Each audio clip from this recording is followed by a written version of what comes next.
Desert Diaries. Week 44. Hello, Arizona calling. Well, do you know what? Actually, I'm lying.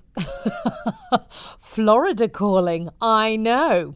Well, this week, my wanderlust has been somewhat sated as we went back out on the road. Yay! Now, I'm heading back to England in about 10 days. I know, I feel quite strange about that, I can tell you, but that's for next week. But because I was going away, we decided to go on a family mini break. In the car, with the kids, and the dog. How relaxing. Now, we set off on Friday afternoon from Phoenix in really quite lovely, warm sunshine. And we jumped on a road called the I-17 and just headed north. Now, we passed by brilliantly named roads and areas like Horse Thief Basin and Bloody Basin Road. I mean, the history of the wild Southwest just jumps out at you. Never ceases to amaze me just how quickly and how frequently the landscape changes. As soon as you start to climb out of the valley that Phoenix nestles in, the cacti and the desert disappear to be replaced with rolling hills and scrubby woods and then turn into huge pine forests. It's just beautiful. Now, not only did we drive north, but we drove up to an elevation of nearly 7,000 feet to a town called Flagstaff. Flagstaff is known amongst Phoenicians in Arizona for being the place you go to escape the heat of the summer, as its elevation means that temperatures are much cooler there. So cool, in fact, that there's a thriving ski resort in the town, and even by the time we arrived in early spring, there were still plenty of snow-capped mountains around, and even some snow remaining on lower ground, which was a bit unexpected, as I'd just left the relative warmth of the valley. So to wake up in a teeny motel room to -2 the next morning was a bit of an awakening. No, I hadn't packed enough jumpers, so nothing new there then, really. Now, the city is named after a flagpole made out of a local pine tree, which was made to celebrate a group of people who set off from Boston on a discovery of the wild, unknown West in the 1800s. There's still such a strong pioneering spirit to the town. There's a load of young people there as well, as it's also a university town and some brilliant independent shops and cafes. I really liked it. We spent the day hiking in Sunset Crater National Park, up an actual volcano. I mean, how amazing is that? Crunching through a mixture of volcanic ash and snow, which the dog was very excited about being a husky, rolled around a lot. And we also spent a lot of time climbing over swirling lava flows. Now, did you know there are 2 types of lava flow in the area? One is smooth and glassy, and it's called pahoehoe. And the other is rough and jagged, and it's called aa. Why is it called aa? Because that is the sound you make if you walk on it in bare feet. This is not a joke, I promise you. It's all to do with the kind of rate of cooling and the way that the lava flow forms. But look it up, I promise you. Pahoehoe and aa. Brilliant. Now, if you are ever in the area and fancy a quite unique local dining experience, do try the infamous Roadkill Cafe. Their motto: you kill it, we grill it. Eating is more fun when you know it was hit on the run. That's what they post outside, only in Arizona. Later on, we drove to Williams. It's a town about half an hour away, which really only boasts one main street. But that street is the historic Route 66. It was brilliant playing tourist in the state where I live. And I had to show a lot of restraint not to buy every single bit of Route 66 related tat that I could lay my eyes on because, I loved it all. There were a couple of great looking real spit and sawdust saloons as well, but we abstained. Children and dogs very much not allowed. Maybe next time. The town was named after a famous trapper and mountain man called William Williams. His nickname, Old Bill. Do you think his parents couldn't think of another name? I don't know. But there's a big bronze statue of him right at the start of the main street. One of the main reasons that people visit Williams, apart from Route 66, is to take the train to the Grand Canyon. There's a 2-hour-long journey on the most beautiful steam train that I can only imagine is wonderful. On the list for another time, for sure. But we decided to drive. The south rim of the Grand Canyon is only about an hour away from Williams.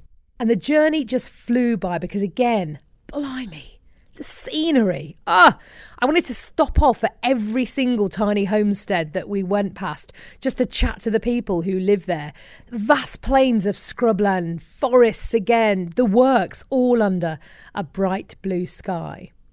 Now, I'm sure, like me, you've seen the Grand Canyon on telly a zillion times on nature shows and documentaries and movies, and we all know what it looks like, right? I had wanted to go there, but we've lived in Arizona for about 10 months now, and we hadn't been.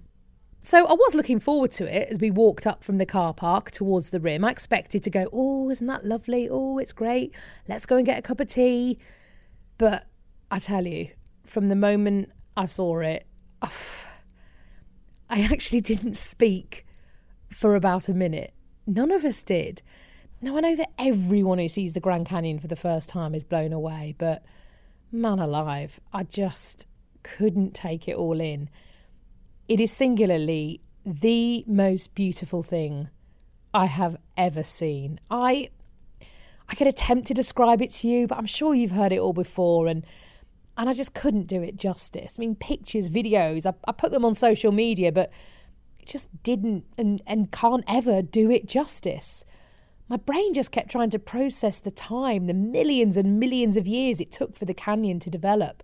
What on earth the planet was like then. I mean, it had been around for literally hundreds of millions of years by the time the dinosaurs even showed up.